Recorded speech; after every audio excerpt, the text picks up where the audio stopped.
Tapi anak sekarang full day mau tambah apa lagi? Iya, udah sampai Muntah sampai asar Ustaz.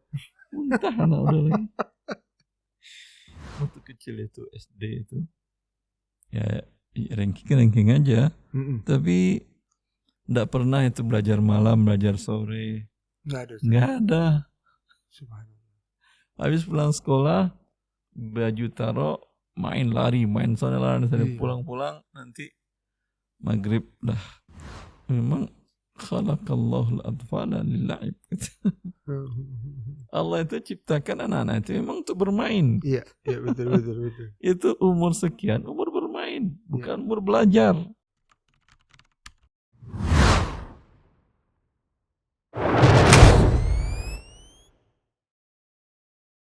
Karena kistanya itu diambil. Lumayan gedenya kan 2 kali, 3 itu. Masalah baru. Biasanya ada di persediaan ada metal bahan bukan besi, apa namanya ya, lupa nama bahannya. Biasanya ada persediaannya di rumah sakit. Pas ketika anak kosong. Subhanallah. Terus akhirnya pakai apa Ustaz? Beli kata mereka, tunggu pesan dulu untuk mengganjal mata Pak Ustaz. Katanya ke keluarga, beli di daerah Glodok. Subhanallah, beli jam malam-malam, jam 10 malam kata istri anak. Jam 10 malam?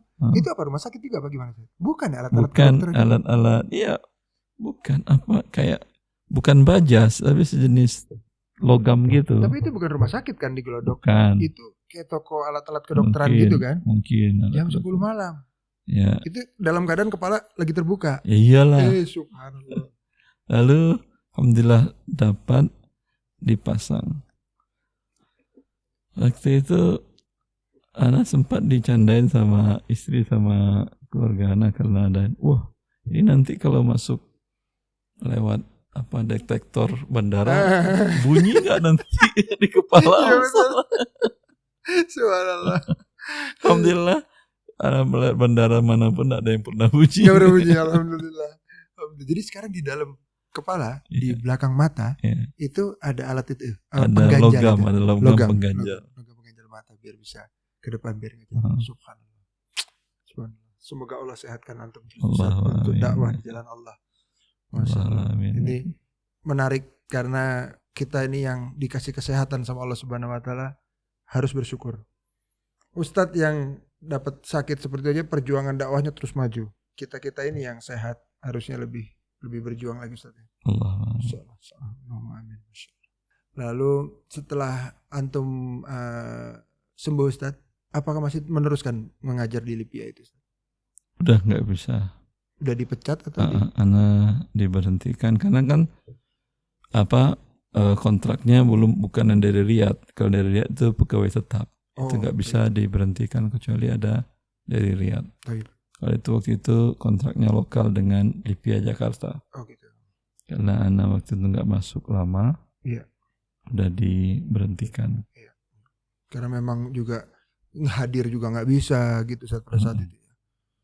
Cuman yang anehnya waktu itu Ana ngajar juga di Tazkiyah.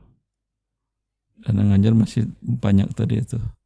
Tazkiyah S2, Ekonomi Islam di Ibnu Khaldun, Ekonomi Islam di Trisakti Ekonomi Islam. Semuanya nggak bisa berlanjut. Yang di Tazkiyah, Ana mahasiswa kayak bergejolak begitu. Biasa diajar oleh Ana, mereka merasa dapat manfaat lebih gitu, diganti dengan dosen-dosen lain. Kurang berkualitas. Mungkin kurang nyaman, kurang berkualitas gimana. Sampai mahasiswa itu bilang, kalau dosen pengganti mah kami ini praktisi di Bank Syariah lebih ngerti kami dari mereka. Subhanallah. Ngapain hadir? Gak ada yang masuk. Sampai gak ada yang hadir? Gak ada yang masuk. Akhirnya itu angkatan yang pertama. Mereka pending, ya udah sampai saya udah sembuh, kami baru kuliah lagi dengan beliau. Ya, makanya sampai sekarang itu Ana ngajar di beberapa kampus yang swasta yang sifatnya honor, seperti di Universitas Islam Riau online gitu ngajar. Itu ketika mereka menawarkan karena dosen bukan dosen tetap, itu harus ada dosen lokal penyeimbang. Jadi harus 2 dosen satu mata kuliah. Ketika mereka nanyain, Ustadz mau masuk di pertemuan 1 awal sampai pertengahan semester atau belakang? Nah katakan, kalau saya masuk di awal sampai UTS, biasanya mahasiswa nggak mau lagi diganti sama dosen lain. Oh iya, betul. Karena nggak mau kasus di Tazkiyah terulang di kampus lain. Betul. Kasihan mahasiswanya juga, kampusnya juga kasihan. Betul. Ya. Karena beberapa mahasiswa ada yang kuliah itu emang tujuannya, targetnya belajar ke Syarwandi. Ketika mereka nggak nemukan, kan mereka juga ini ketika diganti sama dosen lain. Yaudah, saya ngajar di paruh keduanya aja. Ya, seperti itu. Jadi mungkin ada halangan-halangan dalam penyampaian, apa mungkin seperti itu Ustaz ya. Ada kasus-kasus yang tidak terpecahkan, bisa antum lanjutkan dibahas di akhir itu. Subhanallah. Insyaallah. Jadi luar biasa perjalanan setelah pulang itu Ustaz, bukannya terus makin ini memang terus perjuangannya ternyata masih ada agak berat gitu Ustaz. Alhamdulillah. Alhamdulillah. Yang penting sekarang antum sudah sehat, sudah normal. Rasa sakit itu udah hilang semua Ustaz. Yang sakit selevel itu sudah hilang. Oh tapi sekarang masih sakit-sakit sedikit masih. Ini namanya manusia. Oh, manusia kan ada sakit apa? Enggak ada sakit. Ngomong sederhana yang sakit yang belakang mata, kepala itu. Udah enggak ya? Kalau sakit flu biasa ya kita juga Ustaz. Nambah pahala, menghapus dosa. Iya, insyaallah. Insyaallah barakallahu fiik Ustaz. Ada beberapa juga pertanyaan-pertanyaan terkait muamalah lagi Ustaz. Betul. Dari wali murid dari Izzatus Sunnah yang mungkin kita bisa sedikit tanyakan kepada antum Ustaz. Semoga Allah selalu menjaga Ustaz dan keluarga. Izin bertanya Ustaz, saya punya warisan dari ayah saya berupa rumah. Ahli waris lainnya sepakat rumah itu dijual. Sebenarnya saya pun demikian. Tetapi suami saya menyarankan agar saya mengambil jatah waris saya dengan membangun jatah tersebut. Jadi mungkin jatahnya rumah itu Ustaz. Jadi yang tadinya ingin dijual supaya bisa dibagi secara uang. Nah suaminya ini menyarankan ambil saja jatahnya yang mungkin seperberapanya itu lalu dibangun. Nah sedangkan jatah ahli waris lainnya terserah mereka mau jual kek, mereka mau apa kek gitu Ustaz. Jadi ada berselisih pendapat lah dalam itu. Apakah dibolehkan Ustaz? Misalnya dia mempertahankan keinginan itu untuk mengambil jatah saja, tidak perlu dijual gitu Ustaz. Tentu dikembalikan kepada porsi persentase hak masing-masing. Nah. Kalau umpamanya yang bagian rumah, ya rumah nggak mungkin dibagi 1/8 gimana bagi rumah 1/8. Kalau umpamanya yang bagian dia umpamanya dapat dia umpamanya 2/6 dan nilai rumah itu sepertiga dari keseluruhan harta ayahnya tadi, orang tuanya, mereka sepakat dia ngajuin saya rumah aja dah. Ini kan udah 1/3 dari keseluruhan saya rumah aja. Kalau mereka setuju tidak ada masalah. Dia datang ke notaris, nanti semua saudara ahli warisnya tanda tangan. Ya. Jadi memang harus ada persetujuan dari ahli waris lainnya. Kalau enggak bisa. Nanti ke notaris nggak bisa mencatatkan. Gitu, kalau ada yang tidak setuju. Lalu dia bertanya, Ustaz, yang sebenarnya pertanyaan ini juga jadi gini, bolehkah bagaimana cara memberi pemahaman kepada ahli waris lainnya agar hal tersebut dapat terwujud? Gimana caranya? Ya, sampaikan aja dengan seperti tadi. Kita hitung hak saya sekian, kalau pas saya maunya ini, kalau kurang umpamanya harga rumahnya 1 miliar. Iya. Hak warisnya dia setelah dibagi persentasenya dia cuma berhak 800 juta dah. Iya. Kurang berarti 200, udah saya bayarin 200, ini milik saya. Oh gitu. Mari tanda tangan notaris pemindahan hak milik. Iya. Jadi ada sedikit keluar uang sedikit, iya. Tapi biar mereka setuju. Dan ini namanya jual beli kan. Iya. Nah jual beli kalau saudara-saudarinya minta 1 miliar mah kurang. Kami maunya 1,5. Nah. Itu hak mereka Ustaz ya. Haknya mereka kan jual beli. Iya. Tukar menukar. Iya betul. Jadi memang kalaupun ada keinginan dari kita dan kalau kita mampu dan memang kita ingin itu, kita bayar lebih mahal sedikit nggak apa-apa. Tidak masalah. Taib. Lalu ini pertanyaan selanjutnya. Bismillah, afwan Ustadz, apakah boleh menjual voucher hadiah dari sebuah perusahaan yang dimana voucher ini untuk belanja di tempat-tempat tertentu? Jika nominal vouchernya itu 100.000 tanpa syarat belanja, maka dijual pada orang lain dengan nominal kurang dari 100.000. Boleh, karena voucher bukan uang. Iya. Yang tidak boleh menukar uang 100.000, menukar uang 98.000 dengan 100.000. Ini tidak boleh. Okay. Ini kan voucher. Voucher itu mewakili apa? Barang-barang yang dijelaskan dalam persyaratan voucher tadi. Tempat-tempat tertentu dia mewakili barang. Barang, dia beli barang dan uang boleh lebih murah, lebih mahal. Sama aja dulu kan ada kartu telepon handphone seluler. Dulu pakai kartu kan. Untuk beli pulsanya. Tertulis 100.000, kadang harganya 95, 93, kadang 98. Itu kan bukan uang. Dia itu adalah mewakili jasa telekomunikasi. Boleh dibayar, tidak tunai pun boleh. Tunai bagus, tidak tunai pun boleh, tidak termasuk riba. Pertanyaan selanjutnya, bagaimana hukumnya hutang piutang dalam bentuk emas dan logam? Misalnya meminjamkan 10 gram emas oleh peminjam, dijual untuk keperluannya, nanti dikembalikan lagi dalam bentuk emas lagi. Apa memang harus seperti itu, Ustaz? Kalau dikembalikan emas jelas sama gramasinya. Harus 10 gram juga. Kalau dipinjam tadi 10 gram. Kalau dia ingin kembalikan dengan uang, boleh, tapi harus dengan kurs pada saat membayar. Berdasarkan hadis Ibnu Umar radhiyallahu anhu, di mana beliau menjual unta di pasar Baqi', di pasar Madinah. Lalu beliau terkadang menjual unta dengan harga dinar. Kemudian ketika nanti sore atau besok keesokan harinya si pembeli bayar, dia bayar pakai dirham. Kan beda mata uang itu. Satu uang emas, satu uang perak. Atau terkadang sebaliknya. Maka beliau bertanya kepada Rasulullah SAW. Maka Rasulullah SAW menjawab, La ba'sa idza kana bi si'ri yaumiha wa alla tatafarraqa wa bainakuma syai'un. Boleh dengan dua syarat.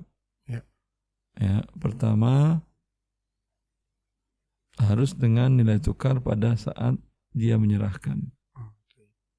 Yang kedua, tidak boleh apabila sudah disepakati berapa nilainya, tidak boleh berpisah melainkan uang diserahkan. Ini kasus ini sering terjadi. Seperti tadi saya pinjam emas pada waktunya, daripada saya capek beli emas, gimana kalau saya bayar rupiah? Boleh dengan berapa, kita cek sekarang emas berapa, 10 gram berapa. Untuk hari pembayaran. Dikatakan umumnya 14 juta. Ini mereka nggak boleh berpisah, melainkan langsung 14 jutanya diserahkan. Ditransferkan ke rekening, mobile banking bisa. Tidak boleh meninggalkan majelis, melainkan sudah. Kalau nggak menjadi riba nasiah. Bayar tempat. Sama juga, sama-sama umroh di Mekah, pinjam real teman. Lalu dia bilang, ntar saya beli Indonesia ya, bayar Indonesia ya. Sampai Indonesia, waktu itu kurs waktu di Mekah karena Ramadan kursnya mungkin 4.300. Setelah Ramadan kan real normal lagi. Mungkin 4.100 atau 4.000. Ada selisih 300 rupiah. Maka ketika yang minjam ingin bayar, kalau dia bayar pakai real, selesai urusan. Nggak ada masalah. Pinjam 1.000 real, bayar 1.000 real. Kalau yang minjam, bagaimana kalau saya mau transferin aja uang rupiah di telepon? Boleh, kata dia. Sekarang real turun, katanya. Boleh, tidak masalah. Ya, kalau 1.000 itu sekarang 4.200.000. Pada waktu itu 4.300.000. Nah, pada waktu itu 4.300.000 atau di atas itu. Sekarang 42 atau 41. Ya. Boleh langsung ditransferinnya. Pada saat itu ya, dengan nilai kurs pada saat itu. Oh, kalau yang memberi pinjaman minta, nggak bisa, harus pakai kurs waktu dulu. Itu yang repot. Terjadi riba. Ya udah bayarin aja pakai real lah. Iya, solusinya itu ya. Agar nggak riba. Lagi, ya. Karena ini namanya tukar menukar tidak tunai. Iya. Real diterima di Mekah, diserahkan rupiahnya di Indonesia. Iya. Itu tidak tunainya ribuan kilo itu. Iya. Aja susahnya. Bervisa 5 meter aja ke sana udah. Iya, jadi nasiah, jadi riba, apalagi ini 9.000 kilo. Iya betul. Jadi memang betul-betul harus sama nilainya, Ustaz ya. Lalu ini pertanyaan selanjutnya, apakah boleh guru wali kelas memberikan les tambahan kepada murid di kelas yang dia ampuh? Karena dikhawatirkan ada perbedaan sikap guru tersebut untuk anak yang diajar les dengan yang tidak. Seperti anak yang tidak ikut les kurang diperhatikan pemahamannya terhadap materi yang diajarkan, padahal anak tersebut cukup cerdas dan rajin. Tapi karena guru tersebut kemungkinan lebih mendahulukan anak didik yang ikut les. Mungkin ini contoh kasus sekalian, Ustaz. Ini kewenangan di tangan yayasan. Kalau sekolahnya swasta. Kalau sekolah negeri tentu pemerintahan. Namanya Kementerian Pendidikan. Mengeluarkan aturan itu atau tidak. Kalau yayasan, harusnya yayasan melarang guru memberikan pelajaran tambahan di luar kegiatan KBM. Ya, kalau seperti saya dulu di anak-anak di Saudi itu enggak ada privat itu enggak ada, cukup belajar di sekolah saja. Enggak ada privat enggak perlu. Enggak ada, cukup di sekolah saja. Tapi cukup ya Ustaz ya? Cukup. Wajib. Dan tidak ada kegiatan sekolah di luar pagar sekolah. Di studi terus kan tidak boleh. Ya. Karena kalau di kita kan banyak inisiatifnya. Bawa studi tour segala macam, kan tambah kerja guru. Iya. Kalau tambah kerja guru tentu harus ditambah juga pemasukannya. Betul, harus begitu. Semuanya intinya adalah karena gaji guru kita kecil, mereka ingin tambahan yang lain. Betul. Itu yang akan merusak pendidikan di antaranya. Nah, kalau yayasan ya udah naikin gaji guru. Ya, kalau ingin tambahan di kelas selenggarakan oleh sekolah juga. Tapi anak sekarang full day mau tambah apa lagi? Iya, udah sampai sampai asar, Ustaz. Muntah anak udah lagi. Iya, subhanallah. Dan kalau ada anak yang kebutuhan khusus ya di sekolah aja di hari libur, hari Sabtu Ahad.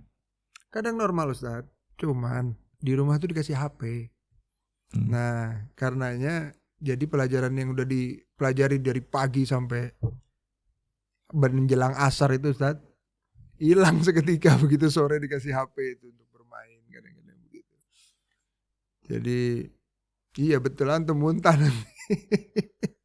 Disuruh belajar terus, subhanallah. Si anak-anak SD. Anak SD itu masa ada mereka motoriknya yang lebih penting, gerak sana gerak sini, lompat sana. Kalau belajar kan duduk aja. Iya. Sakit itu. Iya betul. Fisiknya. Anak masih ingat waktu kecil itu SD itu. Ya ranking aja. Tapi enggak pernah itu belajar malam, belajar sore. Enggak ada. Subhanallah. Habis pulang sekolah, baju taruh, main lari, main sana pulang-pulang nanti maghrib udah itu kelas 1, kelas 2, kelas 3, kelas 4 SD. Kelas 5 SD, sorenya saya masuk madrasah. Masuk madrasah, ya ini juga sama Badung ya. Iya, itu masuk madrasah dari rumah jalan, tapi ke madrasahnya nggak masuk. Oh subhanallah. Diajakin sama teman yang enggak di madrasah, main sini kata dia. Oh iya udah main. Pulangnya sama yang di madrasah. Subhanallah, bolos juga. Pulangnya sama. Tapi bisa tetap berprestasi Ustaz ya. Alhamdulillah. Alhamdulillah. Waktu anak udah di pesantren baru mulai serius. Oh, SMP itu baru belajar. Ya karena bahasa Arab, harus membaca bahasa Arab, mengulang lagi. Kita mondok, nah itu baru belajar. SD anak enggak. Makanya saya tuh bingung lihat anak-anak SD udah cekokin buku yang begitu banyak. Ini anak mau jadi komputer atau mau jadi manusia? Oh, manusia itu bukan diisi wawasan saja kepalanya. Capek itu. Iya. Ya, anak ingat itu ada teman yang bilang ketika kita kan tinggal di Riyadh itu, mahasiswa itu di satu building gedung. Di gedung itu kan banyak anak-anak kita main. Capek dia di rumah aja, anak-anak sama-sama mahasiswa dari berbagai negara lah, dari negara ASEAN, dari Eropa, dari Amerika, dari mana. Ngumpul tuh anak-anak. Kan ribut kalau anak main wow gitu kan ya.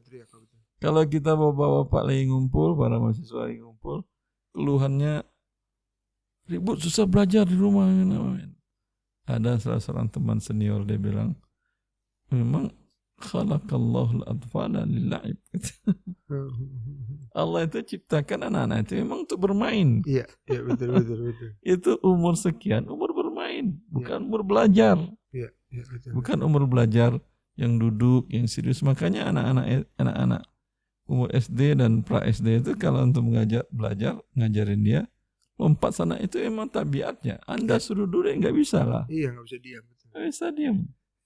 Kalau diam berarti pertanda sakit itu. Iya betul. Kalau antum bilang duduk di sini ya, jangan kemana-mana ya, duduk ya di situ. Cek ke rumah sakit. Ini nggak normal itu. Berarti ada penyakitnya dia. Allah Ustaz. Subhanallah. Iya berarti anak-anak yang dikasih HP juga waktu kecil itu kurang tepat Ustaz. Itu cara mendiamkannya pakai HP. Iya betul. Kayak subhanallah mudarat. Memang anak itu diciptakan untuk bermain, melompat, berlari, mengejar. Itu memang. Ketika dia duduk, pertanda tidak sehat. Iya betul. Temannya bermain, dia duduk aja. Iya betul. Ya, ini pertanda sakit, dia bawalah ke rumah sakit. Iya subhanallah. Temannya bermain, dia main HP aja, itu tanda sakit juga. Iya subhanallah. Sayangnya Ustaz, waktu-waktunya yang emas itu untuk dia bermain biar puas supaya nanti SMP SMA. Iya, karena kalau enggak, nanti masanya dia masa bekerja, dia sudah mengatur dirinya sendiri. Orang kerja dia main lagi. Iya, betul. Dulu orang main, dia harus belajar, harus bekerja segala macam. Iya. Sekarang waktunya dia bermain. Iya betul. Terlambat jadinya. Terlambat waktu bermainnya. Itu berbahaya. Iya, subhanallah. Kalau anak kecil bermain, memang itu jobnya dia, tugasnya dia. Tapi kalau orang dewasa bermain, gajinya tidak halal. Iya, jadi sampai mempengaruhi halal haramnya penghasilan Ustaz ya. Iya. Baik, kita ke pertanyaan selanjutnya. Ini pertanyaan dari guru Ustaz. Beliau ini seorang PNS. Apakah boleh seorang guru menerima hadiah dari komite sekolah, komite kelas atau wali murid secara individu untuk seluruh guru dan karyawan? Jadi salah satu dari orang komite nih Ustaz. Jadi bukan mengatasnamakan komite, tapi salah satu dari orang komite, dia karena disebutnya secara individu tapi untuk seluruh guru dan karyawan. Misalnya makan siang. Bukan atas nama komite. Bukan atas nama komite. Soalnya di sini disebutkan secara individu. Dia anggota komite tapi dia secara individu. Lalu ini hadiahnya berupa makan siang bersama, snack pagi, syukuran keberhasilan siswa, seragam perpisahan, kenang-kenangan perpisahan, souvenir hari guru. Tapi terus ada nasi box ulang tahun. Nah itu juga masuk juga yang itu. Sejauh ini selalu menolak, tapi perlu kepastian yang sesuai syariat. Mungkin beliau ingin mendapatkan ilmunya. Itu tergantung kebijakan yayasan. Oh gitu. Ya, karena guru-guru ini sudah digaji yayasan, maka tergantung kebijakan yayasan. Kalau umpamanya guru-guru mendapatkan hadiah dari orang tua, ada angkanya umpamanya kalau sekedar nasi kotak makan biasa, silahkan. Nah. Kalau yayasan buat keputusan begitu. Ya. Ya, tapi kalau di atas itu namanya di atas nilai 50.000 harus dilaporkan ke yayasan. Ya. Tapi intinya yang penting semua harus dapat semua. Harus dapat izin dari yayasan intinya. Ya.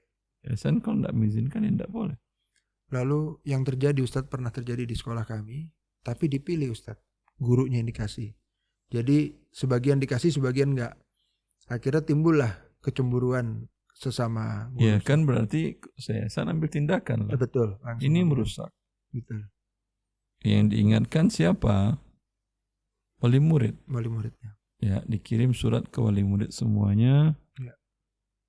Aturan sekolah tidak membolehkan guru begini. Bila ada kedapatan, diberikan peringatan 1, 2, 3 belum ini, mohon anaknya dicarikan sekolah lain. Ya, kembalikan lagi pengasuhannya kepada wali muridnya. Harus Tapi tegas. Ini dalam rangka mendidik orang tuanya, mendidik anaknya dan sekolah sekalian. Betul. Nah, kalau PNS itu berarti peraturannya dari pemerintah. Pemerintah. Kementerian apa namanya Menpan RB. Betul. Tapi kalau alumni itu boleh Ustaz memberi hadiah? Kalau anaknya sudah tidak di situ, sudah lulus. Orang tuanya, mau anak itu sendiri ngasih guru masing-masing satu rumah, alhamdulillah. Tapi biarpun dia sebagian guru dikasih, sebagian guru tidak, terserah dia lah. Orang namanya ngasih ngapain, terserah dia lah. Iya betul, karena udah lulus juga ya. Iya, antum ngasih ke Ustadz A, Ustadz B itu nggak ngasih. Apakah itu berdosa? Enggak. Iya. Karena tidak ada kewajiban adil kalau Anda memberikan sedekah. Ada perintah Allah wajib adil. Iya. Yang wajib adil itu kalau Anda memberikan hadiah kepada orang yang wajib Anda nafkahi. Misalnya kepada anak gitu. Kepada anak, istri. Ya. Selain itu tidak ada. Anda lebih suka dengan tetangga yang depan, kiri kanan kayaknya kurang sreg lah.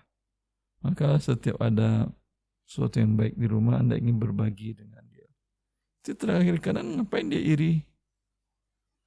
Iya, betul. Wah ini mah depan sering dikasih makanan, ini saya kiri kanan enggak. Ada kan dia ada tanggung jawab kepada Anda. Betul. Jadi kalaupun itu alumni yang sudah lulus. Nah kalau untuk wali kelas yang dia misalnya wali kelas 3. Lalu anak ini naik ke kelas 4. Berarti kan dia sudah tidak menjadi wali kelasnya lagi. Itu pun kalau menerima hadiah dari mantan murid yang kelas 3 itu, apakah boleh? Itulah kebijakan yayasan. Iya, katakan tadi. Selagi dia tercatat masih di sekolah, tidak boleh. Iya betul. Mau dia gurunya langsung mengajar maupun tidak, iya, tetap betul. tidak boleh. Betul. Alhamdulillah udah diterapkan juga karena memang beberapa kali terjadi kecemburuan sosial juga Ustaz dalam hal itu. Dan ngasihnya juga terkadang sampai ngasih emas Ustaz. Oh, itu subhanallah. Jadi ya benar-benar yang menjadi masalah adalah yang tidak dapat itu. Ya, yang ribut kan sekolah jadi. Iya betul. Makanya kadang-kadang sekolah yang mengambil keputusan. Betul. Lalu yang terakhir bagi dia untuk dari pertanyaan dia ini, bagaimana hukumnya perempuan yang bekerja sebagai guru di sekolah negeri sebagai PNS? Nah kalau sekolah negeri itu kan kantornya Ustaz, guru laki sama guru perempuan itu kan bercampur Ustaz. Satu ruangan.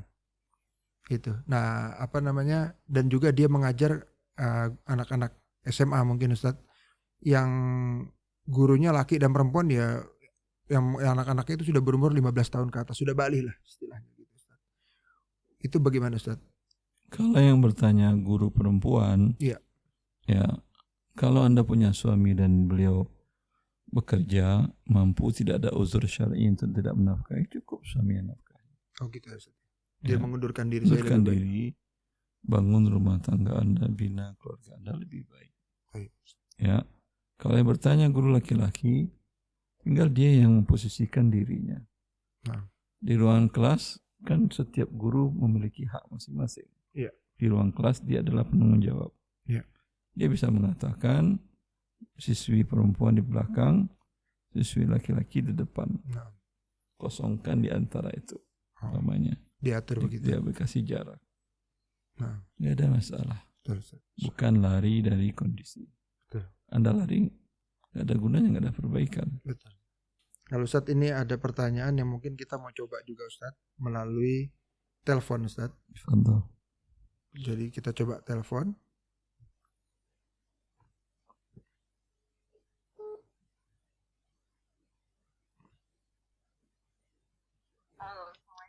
Waalaikumsalam warahmatullahi wabarakatuh. Umu Suhel Afwan, untuk pertanyaannya kepada Ustadz Irwandi bisa dibacakan agar lebih jelas. Baik. Assalamualaikum warahmatullahi wabarakatuh. Afwan Ustadz. Assalamualaikum. Keadaan sehat, walafiat, dan diberikan umur yang berkah untuk senantiasa berdakwah di jalan Allah Azza wa Jalla. Amin. Afwan Ustadz, izin bertanya. Jadi gini Ustadz, anak memiliki salah satu kerabat yang sudah meninggal. Beliau ini laki-laki. Kemudian beliau tidak meninggalkan anak, beliau tidak memiliki anak. Tapi beliau meninggalkan istri, seorang istri, dan meninggalkan beberapa saudara lain ibu. Jadi seayah, beberapa saudara seayah, dan tidak meninggalkan orang tua. Jadi orang tua sudah meninggal. Namun beliau ini juga memiliki beberapa saudara yang seibu. Tapi sudah meninggal semua, Ustaz. Baik. Kemudian saya pernah membaca di Al-Quran surat An-Nisa ayat 12, insya Allah kalau tidak salah. Di situ disebutkan beberapa ahli waris. Dicantumkan salah satunya saudara yang seibu, tapi tidak disebutkan saudara yang seayah. Apa benar Ustadz, saudara yang seayah itu tidak berhak untuk mendapatkan waris? Tidak benar. Hak saudara seayah ada di akhir surat, di ayat akhir surat An-Nisa. Bahwa saudara kandung dan saudara seayah masuk saudara kandung. Saudara sekandung. Jadi masuk saudara kandung. Saudara seayah sekandung kan sama bapak. Iya. Ya, itu sama haknya. Tapi kalau ada saudara seayah dan sekandung, seayah tidak dapat, sekandung dapat. Kalau ada saudara sekandung dan ada saudara seibu, masing-masing dapat. Karena saudara-saudari seibu itu dia tidak mengambil sisa. Dia hanya mengambil 1/3 kalau jumlahnya 2 orang sampai lebih, dan 1/6 kalau dia 1 orang. Oh begitu. Insya Allah jelas. Jelas. Alhamdulillah. Jazakumullah khair Ustaz dan Abu Ali. Ya. Semoga bermanfaat bagi yang bertanya. Baik. Ya. Assalamualaikum warahmatullahi wabarakatuh. Assalamualaikum. Itu mungkin pertanyaan terakhir Ustaz. Mungkin ada pesan-pesan dari antum untuk sebagai penutup Ustaz bagi kita-kita ini yang awam supaya semangat dalam ikut terlibat dalam dakwah. Setelah mendengar antum yang sakit aja antum masih terus maju. Gitu Ustaz. Silakan. Ya. Manusia itu akan bisa berbuat maksimal ketika dia mengetahui yang dia inginkan apa. Bila yang dia inginkan sesuatu yang mahal dan sangat berharga, dia akan siap mengorbankan apapun juga. Ketahuilah bahwasanya berdakwah menyebarkan agama Allah merupakan sesuatu yang paling berharga. Lebih besar daripada harta benda yang termahal harganya. Maka mendapatkan sesuatu yang mahal, apapun siap dikorbankan. Inilah yang harus kita camkan. Ya. Semoga bermanfaat. Wallahu a'lam bishawab. Baik. Teman-teman podcast, berakhir juga pertemuan kita dengan Ustaz Irwandi kali ini. Semoga yang sedikit ini dapat bermanfaat. Kita tutup dengan kafaratul majlis. Subhanakallahumma bihamdik, asyhadu an la ilaha illa anta astaghfiruka wa atubu ilaik. Assalamualaikum warahmatullahi wabarakatuh.